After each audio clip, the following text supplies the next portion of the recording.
Son nom, on l'ignore. En revanche, on sait que ce petit garçon vivait à Antinoé vers -100 avant Jésus-Christ et qu'il est mort à environ 3 ans et demi. Si la qualité de son sarcophage prouve qu'il était fils de famille aisée, la momie de Guéret garde encore bien des secrets.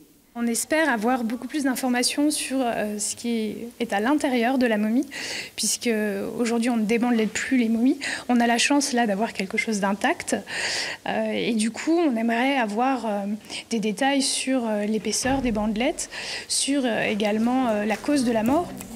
C'est avec des précautions quasi maternelles que le petit corps est transporté au CHU de Guéret. Au scanner, c'est la foule des grands jours qui attend ce patient hors norme, mais un peu trop tôt d'ailleurs pour l'informatique. 100 avant Jésus-Christ. Ouais, mais on va faire planter le système.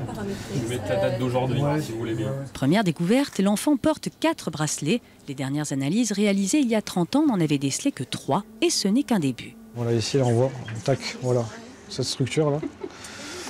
Ça, il faut qu'on regarde plus en détail ce que c'est. Pour Benjamin Moreno, qui a déjà supervisé une 50aine de scanners de momies, pas de doute, celle de Guéret est dans un état exceptionnel de conservation.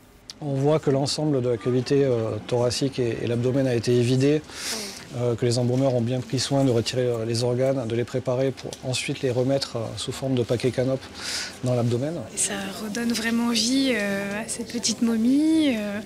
On a découvert que les muscles étaient très bien conservés notamment, que le dessin des bandelages était de très belle qualité. Et donc on réussira peut-être même à faire une reconstruction faciale. Bon là je m'avance beaucoup. Reste à analyser cette série d'imagerie avant l'élaboration d'une animation 3D. Un film qui permettra aux futurs visiteurs du musée de voir enfin l'enfant qui se cache sous les bandelettes.